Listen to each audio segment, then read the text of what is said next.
On July 15, 2024, Rwanda held its presidential election. The incumbent, Paul Kagame, secured a resounding victory. He won a fourth term with 99.18% of the vote. This result solidified his hold on power, extending his rule to over 3 decades. Kagame's victory was widely expected.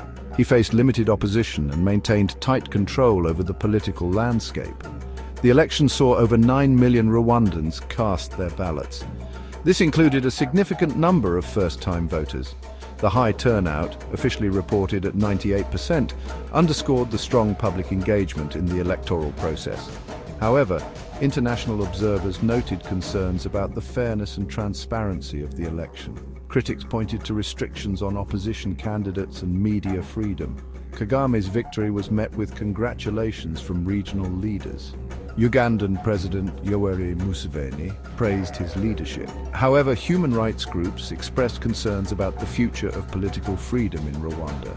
They highlighted the need for greater respect for human rights and democratic principles.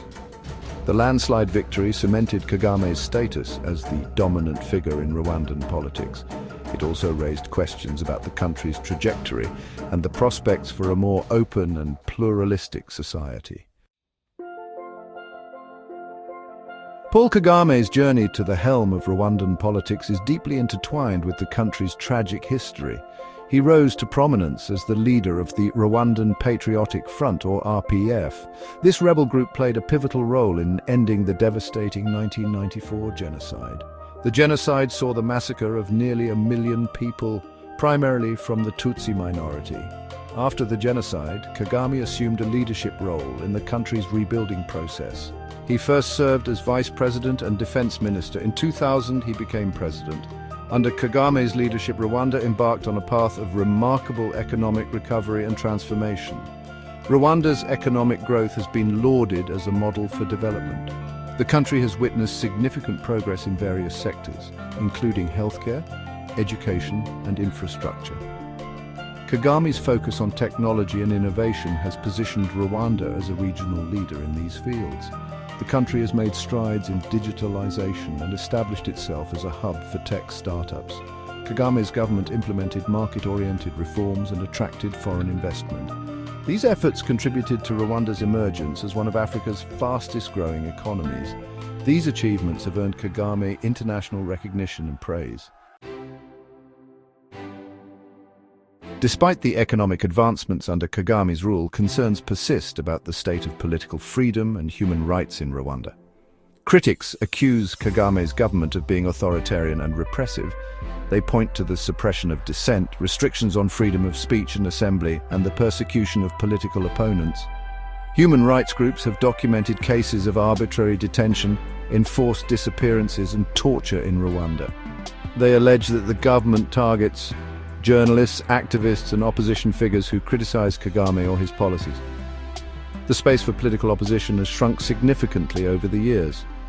The 2024 election highlighted these concerns. Prominent opposition figures were barred from running.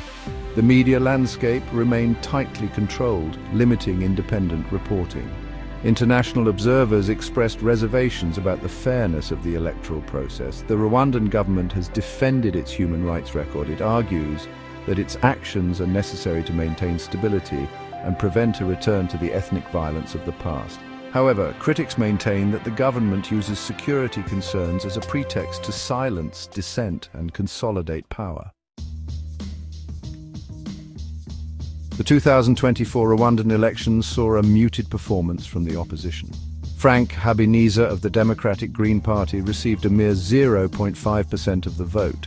Philippe Mpayimana, an independent candidate, garnered 0.32%. Both candidates had participated in the 2017 election, facing similar challenges in their attempts to mount a credible challenge to Kagame. The limited opposition presence was attributed to several factors. These included restrictions on political space, intimidation, and a lack of access to resources. Opposition candidates faced obstacles in registering their parties, holding rallies, and reaching out to voters. The dominance of Kagame's Rwandan Patriotic Front, or RPF, further hampered their efforts. The international community's response to the election was mixed. Some regional leaders congratulated Kagame on his victory, emphasizing the importance of stability and continuity.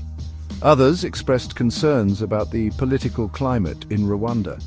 They called for greater respect for human rights and democratic principles. The election results underscored the challenges facing opposition forces in Rwanda.